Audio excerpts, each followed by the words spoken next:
오늘 사도행전 8장을 읽었는데요. 사실은 내용이 연결되는 내용이라 전체를 다 봐야 되겠지만 조금 중간에 우리가 읽은 본문의 내용을 중심으로 좀 함께 성령에 대한 이야기를 오늘 하려고 합니다. 성령에 대한 이야기도 뭐 너무 많은 주제와 내용으로 할 수 있는데 오늘 한번 설교의 제목을 한번 읽어볼까요? 한번 고백해 보겠습니다. 시작. 성령의 사람은 아멘. 믿으십니까? 성령의 사람이십니까? 삶이 변하고 있습니까? 할렐루야. 감사합니다. 귀한 은혜지요. 지난주 엊그제예요. 금요 예배 마치고 제가 이제 이렇게 아내랑 이제 마무리를 하는 중에 지원 청년이 막 교회로 서둘러 뛰어들어오더라고요. 교회 이제 금요 예배를 오고 싶어서 아마 일을 마치고 퇴근하고 막 온 것 같아 보였어요. 물론 이제 오는 내내 이 마음이 이미 있었을 겁니다. 그리고 대화하는 중에 본인이 그런 마음이 있음에도 불구하고 교회까지 달려왔다는 이야기를 하더라고요. 교회 도착할 때쯤이면 예배가 이미 다 끝나겠구나. 우리가 금요 예배가 좀 일찍 시작하잖아요. 7시 반에서 해서 8시 반이면 다 끝나거든요. 제가 정리를 막 하고 있는데 8시 반 넘어서 막 들어왔더라고요. 끝나는 줄 알고 온 거예요. 대부분 그런 생각이 들면 오늘은 가지 말까? 중간에라도 돌아가야지. 그러면서 우리의 생각이 이미 나의 행동을 지배해가지고 벌써 돌아가고 있는 자신을 보잖아요. 그럴 때가 있죠. 예전에도 그 청년들이 가끔 이렇게 예배 직장에서 퇴근하고 예배가 끝났는데도 이렇게 교회로 오는 모습을 제가 보면서 기대함이 있었어요. 한 명 한 명 청년들이 또 우리 성도님들이 주변에서 좀 늦으면 어떻습니까? 중간에 들어오면 어때요? 예배하려고 오는 건데 멀리 수원에서 올 수 없잖아요.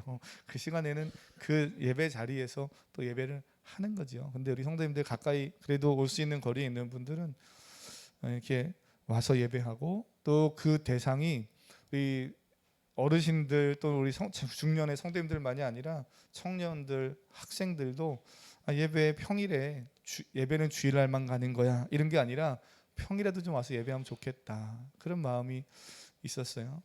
그래서 예전에는 이제 하영이 청년이 가끔 퇴근하고 왔는데 요즘은 잘 안 오는 것 같아요. 그래서 요즘 늦게 끝나더라고요. 요즘 청년들이 다 늦게 끝나요. 이제 청년들이 같이 좀 십시일반 한번 예배하러 가자. 오는 역사가 있을 줄 믿습니다. 네. 학생들도 오고요. 할렐루야. 네. 어쨌든 너무 귀하잖아요. 이렇게 예배를 끝나는 줄 알고도 그래도 교회 오고 싶어서 막 왔어요. 그래서 그냥 보낼 수는 없고 혼자 기도하고 가라 그러기도 그렇고 해서 같이 이런저런 이야기를 잠깐 나눴어요. 한 주간의 말씀 묵상은 잘 하고 있는지 어떻게 지내고 있는지 이제 그 양육을 이제 시작하려고 하는데 어떻게 시작을 할지 어느 날짜가 좋을지 뭐 이런저런 이야기들을 막 나누는 가운데 저는 지원자매가 하는 이 말이 그 순간에도 기억에 남고 계속해서 머릿속에 제 가슴속에 남는 말이 하나 있었어요. 사도행전 잘 묵상하고 있네 그랬더니 목사님 사도행전을 보면서 어떻게 고난 중에도 성도들이 그토록 담대할 수 있을까? 감옥에 갇혀 있다가 매 맞고 풀려나면 도망가기 일쑤인데 어떻게 다시 그 자리에서 복음을 전하고 있을까? 간수에게. 그게 너무 놀라웠어요. 이런 이야기를 고백하는 거예요. 성령 충만한 믿음의 사람들의 모습을 보면서 나도 성령 충만을 좀 맛보고 싶다 이런 생각을 했다는 거예요. 제가 하는 얘기가 아니라 본인이 그런 고백을 하는 거예요. 그냥 본인은 지나가는 말로 그냥 이제 목사님이 야 어떻게 말씀 받니 하니까 본인의 생각을 이야기한 걸지 몰라도 목사님 저는 그 지원자매가 하는 그 말 나도 성령을 맛보고 싶습니다. 그 말이 영혼의 울부짖음처럼 들리는 거예요.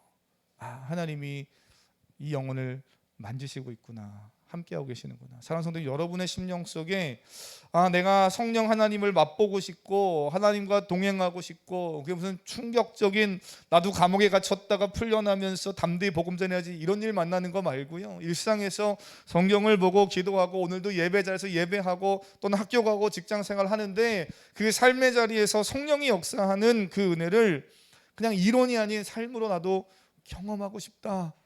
그 간절한 사모함 있으시죠? 이 정도쯤은 다 있어 보셨잖아요. 할렐루야. 우리가 그러고 신앙생활을 하는 거거든요. 사랑하는 성도님, 예수님을 믿고 구원받은 그리스도인은 성령 하나님과 결코 분리될 수 없습니다. 우리는 말씀을, 기도를, 성령의 역사를 이론과 지식으로 알아가는 사람들이 아니라 삶에서 경험하고 맛보는 거예요. 무슨 약선정 같네요. 그죠? 경험하고 맛보고, 듣고 맛보고. 웃는 분들은 아시는, 제가 뭘 얘기하는지 아셔서 웃으시는 거죠. 네. 지난 한 주간 하나님을 더 알고 싶었고 하나님을 더 맛보고 싶었던 그 사모함이 있었는지 돌아보실 수 있길 바라고요. 그리고 오늘 예배가 끝나고 식사 후에 식사야만 맛있게 맛보지 말고 식사도 참 맛있었다 축복하고 서로 격려할 뿐만 아니라 셀 모임에서 한 주간의 하나님의 은혜도 이렇게 맛봤다 이야기하는 여러분 되시기를 바랍니다. 옆 사람에게 한번 축복할까요? 성령 하나님이 당신과 함께 하십니다. 시작. 성령 하나님이 성령 하나님은 함께 하려고 하는데 내가 동행하려고 해야 되겠죠. 한 번 더 축복합니다. 성령님과 동행하며 삽시다. 성령님과 동행하며, 아멘. 그렇습니다. 성령 하나님과 동행하며 사시길 축복합니다. 이 사도행전 8장은 성령의 사람 빌립이 등장하고요, 또 당시에 유명한 마술사였던 시몬이라는 사람, 두 사람이 등장하고 그 두 사람의 이야기로 이렇게 연결되어져 있습니다. 물론 많은 내용이 담겨져 있어요. 성경을 보면서, 성경을 보는 좋은 방법은 성경을 좀 통째로 읽어가는 거예요. 묵상할 때는 짧은 구절을 가지고 묵상을 깊이 하지만 성경을 읽어갈 때는 때로는 오늘 본문 8장 같은 경우도 1절부터 8장 전체를 쭉 읽어 내려가고 앞뒤의 상황을 읽어야 내용이 더 깊이 와닿거든요. 그래서 성경을 좀 다 이야기하면 좋겠지만 시간상 이 성령 하나님께서 사마리아 성에 임한 이 사건을 좀 잠깐 보려고 해요. 8장 보면 빌립은 하나님 나라와 예수 그리스도를 전하고 있음을 8장 우리가 읽은 본문 앞부분에서 이야기해주고 있습니다. 그때에 어떤 일이 일어납니까? 많은 표적이 있고 이적이 일어나요. 보니까는 몇 절입니까? 6절 7절 보면 표적도 일어나고요, 귀신도 떠나가고 병자도 낫는 역사들이 있습니다. 더 놀라운 건 8절에 뭐라 그럽니까? 그 성에 큰 기쁨이 있다. 병도 낫고 기적도 경험했고 내가 원하는 기도가 응답돼서 세상에서 성공도 했는데 기쁨이 없다면 그건 진정한 그리스도인의 모습은 아닐 거예요. 여러분의 삶 안에 기도가 응답된다면, 뭔가 내가 원하는 일들이 예수님 믿고 하나님 믿으면서 잘 진행되고 있다면 그것을 통해서 하나님이 주시는 하나님 나라의 기쁨이 경험되는 그런 기회가 될 수 있기를 축복합니다. 그러지 않고 그냥 내가 원하는 것만 쏙 빼먹는 정도의 일이라면 그건 사실은 정말 하나님이 원하시는 일은 아니죠. 성도의 삶을 오늘 보면 그러한 기쁨, 기적, 이런 표적들이 나타났다는 거예요. 빌립이 복음을 전할 때요. 여기서 주목해야 할 것이 있습니다. 빌립이 복음을 전하는 그곳이 어디인가? 8장 위에서부터 쭉 읽어보면 그 지역은 어디입니까? 유대 지역입니까? 사마리아 지역입니까? 그렇죠. 읽어보면 우리 알 수 있어요. 우리 주일학교 또는 중고등부 학생들, 사마리아 지역이에요. 우리나라가 남과 북으로 나눠져 있듯이 유대와 사마리아로 이렇게 나눠져 있는 지역을 생각해 보면 돼요. 사마리아 지역입니다. 유대 지역이 아니에요. 복음을 들은 사마리아 지역 사람들이 복음을 받아들이고 있습니다. 그 소식이 역으로 유대 예루살렘 교회로 퍼져 들어간 거예요. 그 소식을 들은 예루살렘 교회는 가만히 있을 수 없어서 베드로와 요한을 사마리아로 보냅니다. 베드로와 요한이 내려가서 보니까 그곳에서 소문대로 복음을 듣고 그리스도인 된 사마리아 사람들을 만날 수 있었어요. 복음을 듣고 받아들였다만이 아니라 표적과 이적도 나타나고 있고 그들 중에는 세례를 받은 사람도 있음을 봅니다. 그런데 한 가지 특이한 점은 성령을 모르더라는 거예요. 16절 오늘 한번 말씀 읽어보겠습니다. 14, 15, 16절 천천히 한번 읽어보겠습니다. 시작. 예루살렘에 있는 사도들이 사마리아도 하나님의 말씀을 받았다 함을 듣고 베드로와 요한을 보내매 그들이 내려가서 그들을 위하여 성령 받기를 기도하니 이는 아직 한 사람에게도 성령 내리신 일이 없고 오직 주 예수의 이름으로 세례만 받을 뿐이더라. 아멘. 이런 상황인 거예요. 그래서 베드로와 요한이 그들에게 안수하고 기도해 줍니다. 그때 성령이 임하는 사건이 오늘 우리가 읽은 본문의 상황이죠. 이 사건은 예루살렘 교회 유대 그리스도인들에게는 매우 충격적인 일이었어요. 왜냐하면 전통적인 유대인들은 사마리아 지역에 거주하는 사람들을 좋아하지 않았기 때문이고요. 그들과 서로 교제하기를 원치 않았기 때문이에요. 이스라엘의 역사를 보면 이스라엘 북쪽 지역인 사마리아 지역은 아수르의 구약 시대를 보면 아수르 제국에 의해서 멸망을 당하게 되고요. 그 이후에 흩어지게 됩니다. 그리고 그 흩어져서 빈 자리에 외부인들이 쉽게 말하면 들어와 살게 되는 거예요. 그래서 사마리아 지역에 사람들이 이제 결혼을 같은 그 유대 민족들끼리 하는 것이 아니라 외부 지방 사람들과 외부 민족 사람들과 그렇게 결혼을 하게 되니까 어떻게 됩니까? 이 어떤 신앙의 순수성이 깨지는 거죠. 외부의 문화가 들어오고 그들의 삶이 들어오다 보니까 신앙이 변질되기 시작합니다. 게다가 이 사마리아 사람들은 바벨론 포로 이후에 남유다 사람들이 돌아와서 예루살렘 성전을 다시 재건하려고 할 때 그때 오히려 이들이 방해하는 일들이 역사적으로 있어서 사실 유대 남쪽 유대 지방의 사람들과 북쪽 이스라엘 사마리아 사람들이 그렇게 좋은 관계가 아닌 거예요. 예수님 당시에는 사마리아 사람들을 이렇게 표현해서는 죄송한데요, 사람 취급을 안 한 거죠. 그런 어떤 좋지 않은 관계가 있었어요. 이러한 역사적 상처와 갈등으로 인해서 같은 민족임에도 불구하고 거의 이방 민족 취급하던 사마리아 사람들에게 지금 무엇이 흘러들어가고 있습니까? 복음이 흘러들어가고 있는 거예요. 그리고 더 충격적인 건 복음이 흘러들어갔을 때 그들이 받아들이지 말아야 되는데 그걸 받아들일 뿐 아니라 그걸 받아들인 그들이 세례도 받고 그리고 또 사도들이 가서 안수했더니 어떤 역사가 일어납니까? 성령이 거기에 임하더라는 거예요. 유대인들에게는 이 자체가 너무 충격적입니다. 하지만 저는 사도행전을 보면 볼수록 이 일은 충격적인 일이 아니에요. 이미 하나님이 계획하신 일임을 알 수 있습니다. 이미 예수님이 요한복음 4장에서 어떤 여인을 만납니까? 어떤 지역 사람을 만나요? 사자로 시작하는, 그렇죠, 사마리아. 우리 주일학교 학생 화이팅. 사마리아 지역의 한 여인을 만납니다. 우물가에서. 그래서 사마리아 지역을 이미 요한복음 4장을 보면 예수님은 통과하시려고 해요. 의도적으로 그 지역을 피하지 않고 그 지역을 통과하면서 복음을 전하시려고 하고요. 그 지역에서 삶의 기쁨과 소망을 상실한 채 살아가는 한 여인을 만나 주시기도 합니다. 그 여인을 만나고 회복시키기도 하시지요. 누가는 예수님이 사마리아 지역을 향해서 늘 친절하셨음을 보여주고 있습니다. 누가복음도 그렇고 그런 예수님의 그런 모습만이 아니라 사도행전에서도 계속 복음은 예루살렘을 넘어서 사마리아로 그리고 이방으로 흘러가고 있음을 보게 돼요. 그래서 사도행전을 페이지가 넘어가면 넘어갈수록 저는 1장 8절의 말씀이 계속 기억이 납니다. 사도행전 1장 8절 말씀 암송하고 계시죠? 뭡니까? 사도행전 1장 8절이요. 빨리 넘겨서 보면 뭐예요? 오직 성령이 너희에게 계시면 권능을 받고 예루살렘과 온 유대와 사마리아와 땅 끝까지 이르러 네 할렐루야. 그렇죠. 그 말씀을 사도행전을 넘기면 넘길수록 자꾸 생각이 나요. 복음과 성령의 역사가 계속 확산되어져 가는 모습을 사도행전은 보여줍니다. 어디까지요? 로마까지. 그리고 사도 바울은 사도행전을 끝내면서 내가 어디까지 가길 원한다고 그럽니까? 서바나 스페인까지 가길 원한다라고 이야기하죠.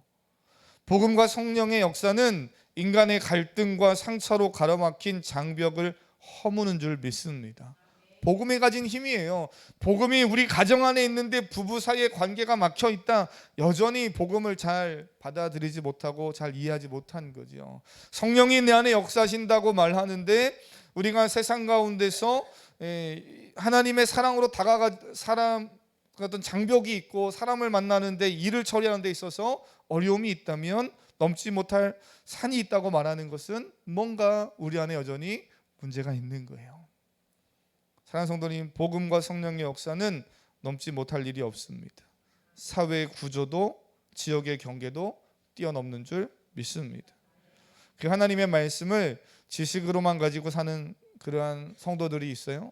그러나 성령 하나님을 인격적으로 만나고 복음이 뭔지를 잘 이해한 채 날마다 삶에서 복음을 누리며 사는 성도들이 있습니다. 여러분 어떻게 살고 계신가요? 말씀을 들어서 알기는 아는데 정작 삶에서 그 말씀을 따라 살려고 할 때 때론 너무나 무기력한 나 자신을 본 적 있으십니까? 우리가 인생을 살면서 믿음이 있지만 구원받았고 성령과 동행하지만 그럴 때가 있어요. 너무나 무기력하게 내가 여기서 이렇게 주저앉는다고 이런 상황을 마주할 때 있어요. 근데 그때마다 저도 그런 경우 있거든요. 근데 그때마다 다시 일어날 수 있는 힘은 복음에 있고 성령과 동행함에 있음을 늘 경험하지요. 내 육체는 어떻게 몸 하나 까딱하기 힘들 만큼 힘들어요. 그런데 성령이 내 안에서 역사하시고 말씀이 생각나고 복음을 붙잡으면 그 환경을 뛰어넘어 일하게 하시는 하나님을 경험합니다. 말씀은 머리로 아는 것으로 그대로 사라지는 게 아니에요. 그리스도인은 머리로 신앙생활하는 것이 아니고요. 말씀을 아는 것 중요합니다. 그러나 그 말씀을 알고 있는 그 말씀을 삶에서 살아내는 게 더 중요한 거예요. 말씀을 많이 몰라도 정확히 복음을 이해하고 복음을 삶으로 살아내려고 애쓰는 우리 사랑하는 성도님 될 수 있기를 축복합니다. 오늘 권사님 멀리서 얘기할 필요 없죠. 우리 정무자 권사님 그 병원에서 처음에는 핸드폰으로 유튜브를 켜는 것도 어려우셔서 예배를 계속 못 해가지고 얼마나 답답해하고 핸드폰으로라도 좀 보고 싶어 하는지 제가 그 마음이 느껴져요. 그러다가 어느 정도 인지 능력이나 여러 가지 몸의 기능들이 회복되니까 핸드폰을 켜서 보실 수 있는 상황이 되더라고요. 그게 또 거기서 유튜브를 봐요. 안 보고 보셨다 그러시나 그럴까봐 권사님 그러면 권사님이 목사님 오늘 이런 말씀 하시더라고요. 교회에 이런 일이 있더라고요. 아시는 거예요. 함께 하는 거죠. 좋은 구실이다. 좋은 시대니까 핑계 삼아서 쉴 때는 그저 온라인으로 보고 이러려고 하는 게 아니라 오고 싶은데 올 수 없는 환경 속에 있음에도 불구하고 그래도 예배를 성도들 공동체를 사모하는 마음으로 막 이렇게 쓰는 그 모습을 보면서 성령 하나님과 동행하려고 하는 것을 느낄 수 있죠. 그 일일이 하나하나 다 얘기하려면 여기 앉아 계신 분들 하나하나 삶을 제가 다 보면 다 그러고 살고 계세요. 아픈 분은 아픈 분 상황에서 이겨가려고, 물질의 문제가 있는 분은 물질의 문제를 해결하기 위해서, 또 선한 마음을 가지고 도전하는 청년들은 그 일에서 내가 어떻게 하면 조금 더 하나님 기뻐하는 삶을 살까. 제가 그래서 지연자매 같은 경우도 그런 이야기하고 청년들한테도 제가 만나면 늘 그래요. 지금 있는 상태에서 그냥 그렇게 만족하며 살지 말고, 세상은 하루하루 살기도 빡빡하고 미래를 꿈꾸기 힘드니까 오늘을 즐기고 오늘을 성실하게 열심히 오늘만 잘 살아라. 내일은 생각할 필요 없다. 생각할 겨를도 없고 힘들다라고 우리를 압박할지 몰라도 우리는 내일의 소망을 두고 사는 사람들인 줄 믿습니다. 그러니 공부를 하더라도 내가 지금 이 공부를 왜 하고 있는지, 내가 뭔가 어디서 직장에서 돈을 벌고 있거나 사업을 하고 있다면 내가 이걸 통해서 하나님 기뻐하시는 일을 어떻게 이루어 갈지 기도하면서 하면 좋겠다. 그런 얘기를 많이 해요. 우리 주일학교 아이들만이 아니라 청년들만이 아니라 우리 성도님들, 나이가 이제 70 넘어가신 우리 권사님이라 할지라도 어르신들이라 할지라도 나이는 뭐라고요? 그렇죠. 어떻게 그렇게 잘하셔요? 나이는 숫자에 불과하오니 성령과 동행하며 내가 하나님이 주신 이 삶을 앞으로 어떻게 더 살아갈까 기도하고 도전하는 성도님 될 수 있길 축복합니다. 제가 예전에 부목사 사역을 하면서 이제 이렇게 그때는 이제 담임 목사님이죠. 부목사 사역은 신방 갈 때 담임 목사님 차를 같이 운전해서 강원도를 간 적이 있어요. 대부분은 이제 봉고차를 교회 봉고차를 운전하고 가는데 눈길이고 겨울이어서 그 몇몇 강원도까지 가려면 많이 가지 말고 차 좋은 차로 가자. 그래서 그때 이제 목사님 차를 제가 운전하고 목사님 그리고 이제 사모님 그리고 이제 저희 신방 전도사 그리고 셀 리더 딱 이렇게만 딱 타고 가는 거예요. 근데 얼마나 차가 잘 나가고 얼마나 좋은지 이게 쫙 가더라고요. 눈길에도. 그래서 야, 참 좋다. 그런데 돌아오는 길에 제 기억엔 아마 이게 제 차가 아니니까 휘발유가 얼마 없는 걸 제가 확인을 못했던 것 같아요. 그래서 에코가 났는지 하여튼 차가 톨게이트를 나와야 되는데 톨게이트 앞에서 차가 이제 뜨뜨뜨 하면서 쓴 거예요. 그래서 갓길에 세웠어요. 겨울이고 강원도인데 얼마나 추운지. 고급차면 뭔 소용이 있고 뭐 아무리 뭐 좋은 장비가 있으면 뭐해요. 레카차 올 때까지요. 얼마나 추운지. 그리고 또 부목사잖아요. 얼마나 눈치가 보이는지. 이게 참 그랬던 기억이 나요. 춥고 처량하고 차는 애물단지고. 제가 이런 생각이 들어요. 그리스도를 살아가면서 하나님이 살아계심을 인격적으로 만나지 못하면 그리스도의 삶은요 애물단지입니다. 성령 하나님과 동행하는 삶을 말씀을 보면서 말씀해 주는 기쁨과 내 말씀이 성령이 내 삶을 드라이브해 가는 것을 경험해 보지 못하면 그리스도인의 삶은 종교 생활이고요. 너무 피곤해요. 그러나 성령 하나님과 동행하고 말씀이 이끄는 삶을 사람은 날아다니는 거예요. 할렐루야. 기쁨이 있는 거죠.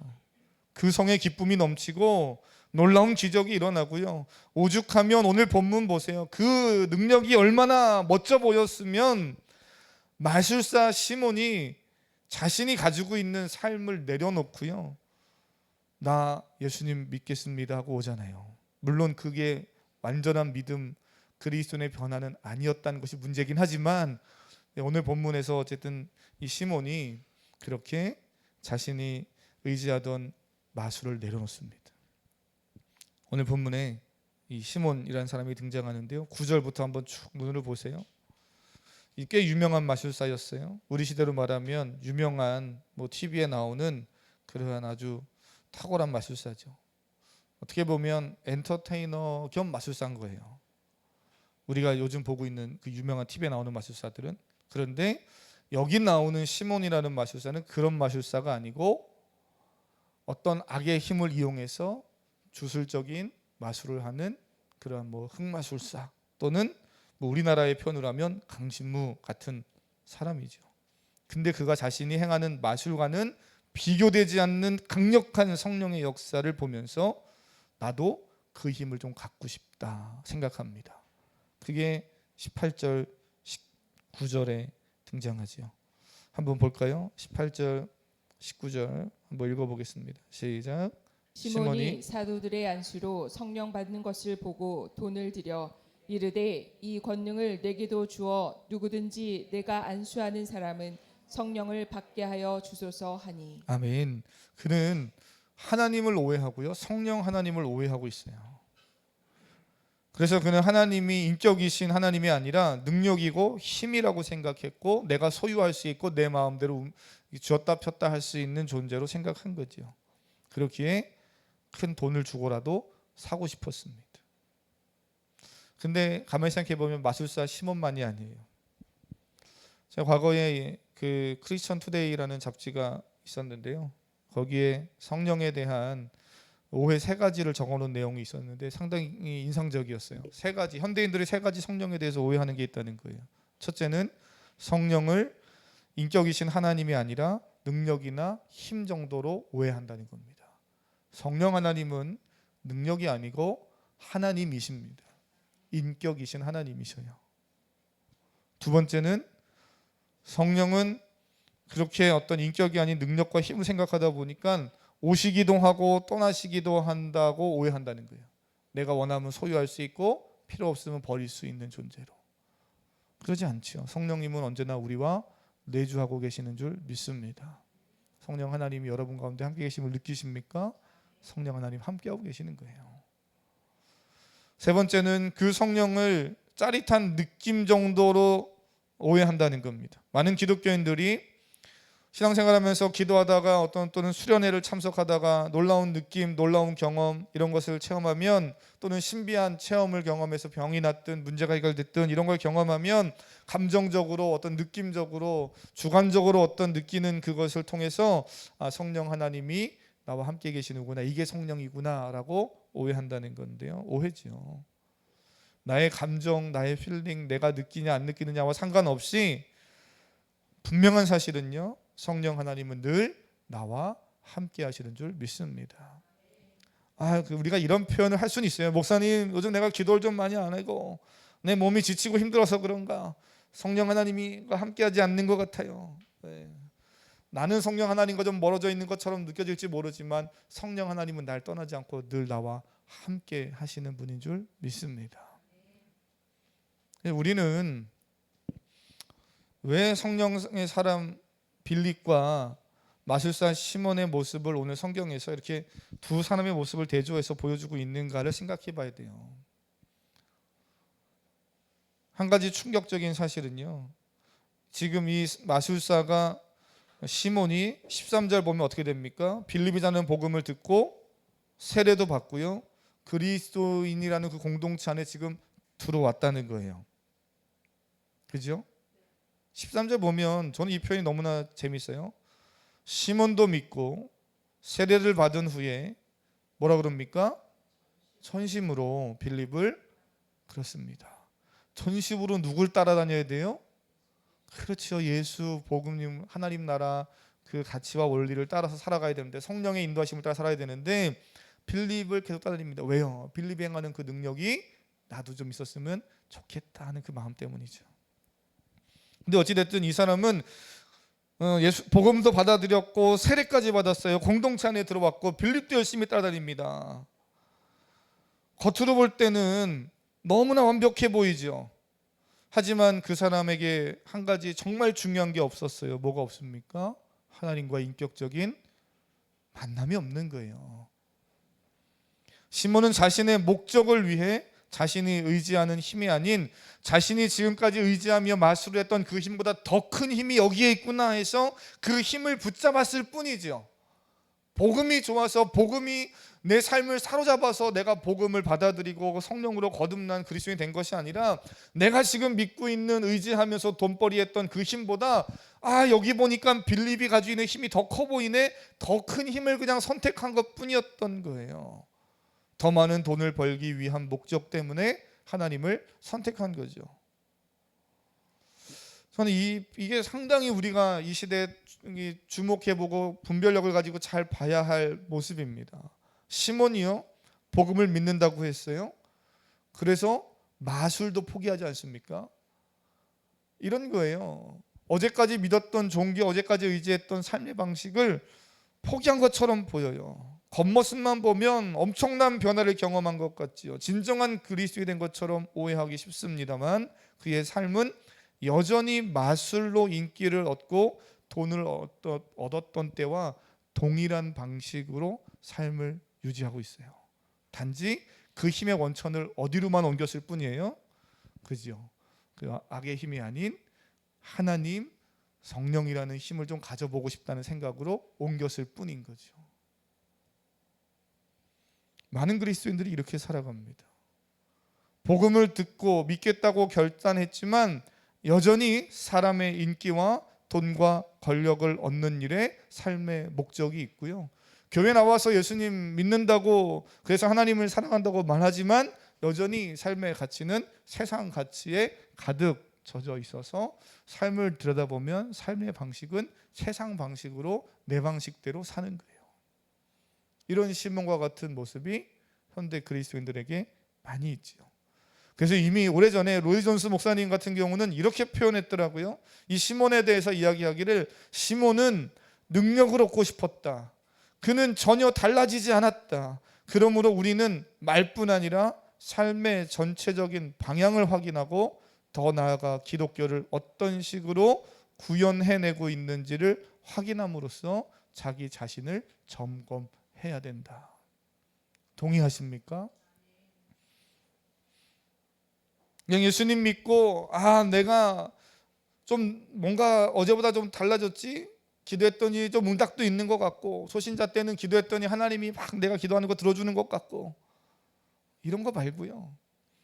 내 삶의 방향이 예수님 믿기 전과 어떻게 달라졌는가, 내 삶의 방향이 지금 어디로 향하고 있는가, 이 복음, 기독교 신앙을 내가 어떤 식으로 내 삶에서 일주일간, 교회 안에서 말고요, 교회 안에서는 당연히 다 그리스도인처럼 행동하겠지요. 교회 밖을 나가서 나는 어떻게 구현해내고 있는가, 이거 고민해야 되는데 밖에서도 안 하고, 심지어 교회 안에서조차 세상 방식으로, 세상 논리로 교회에서 살아가는 사람들이 있다면 이건 교회가 심각하게 문제가 있는 거죠.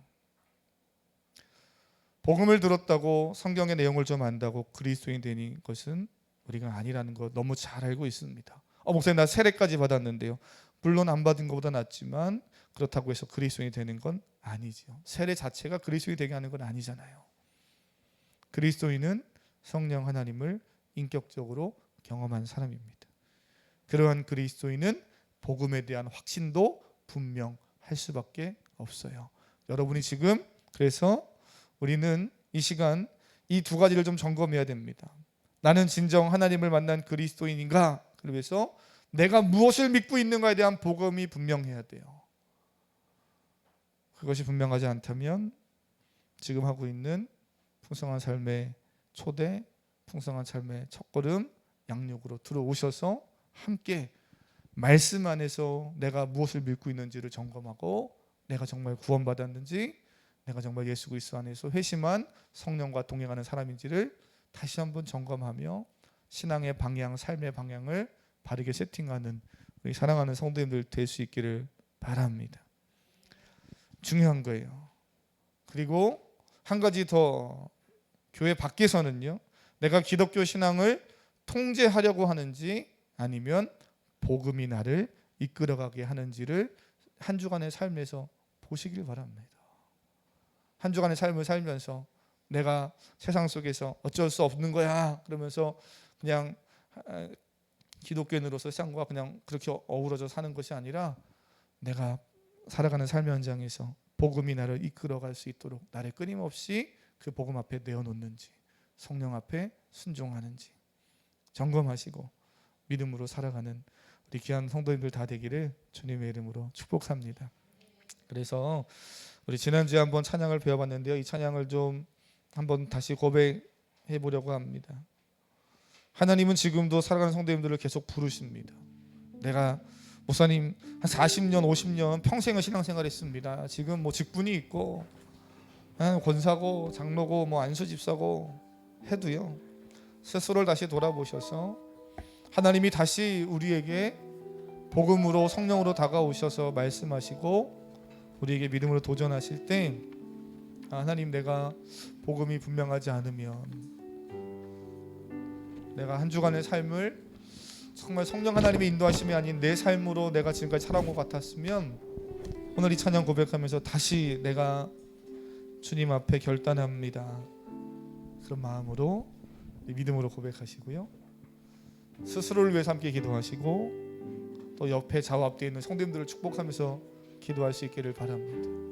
저는 우리 주일학교 아이들, 청년들, 또 젊은 성도님들만 양육을 받고 나이 드신 성도님들은 나는 이거 못해 이러고 지나가지 않았으면 좋겠어요.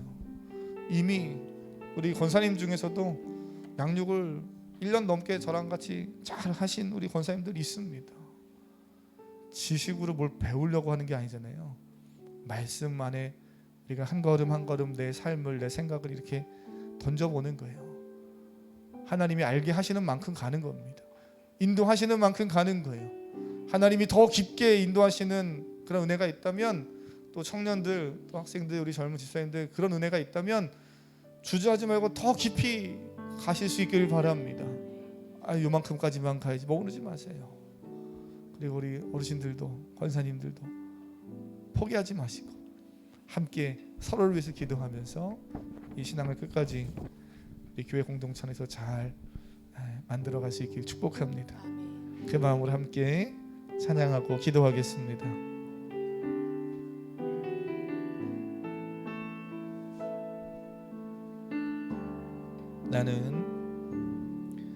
나는 내 마음의 복음이 흥했던 곳에서 다시 아버지를 만나고, 주님 내 마음의 연약한 눈물의 끝에서 또 나를 반겨주시네. 작다 생각했던 그의 부르심 다시 나를 회복해 하시네. 다시 일어나 주를 예배함이 내 모든 기쁨이 되리. 그의 기쁨 되어 삶의 모든 순간을 주께 다 내어드리리. 처음부터요. 나는 내 마음의 복음이 흥했던 곳에서 다시 아버지를 만나고, 주님 내 마음의 연약한 눈물의 끝에서 또 나를 반겨주시네. 작다 생각했던 그의 부르심 다시 나를 회복해 하시네. 다시 일어나 주를 예배함이 내 모든 기쁨이 되리. 그의 기쁨 되어 삶의 모든 순간을 주께 다 내어 고백합니다. 다시 일어나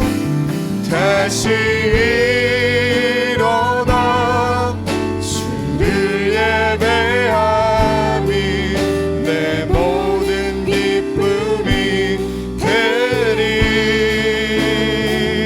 그의 기쁨 되어 삶의 모든 순간을 주께 다 내어. 정말 그렇습니까? 다시 일어나 마음을 들여서 다시 일어나 주를 예배함이 내 모든 기쁨이 되리. 그의 기쁨 되어 삶의 모든 순간을 주께. 우리 목소리 높여서 고백할까요? 다시 일어나 주를 예배함이 내 모든 기쁨이 되리. 그의 기쁨 되어 삶의 모든 순간을 주께 담대요. 우리 마지막으로 다시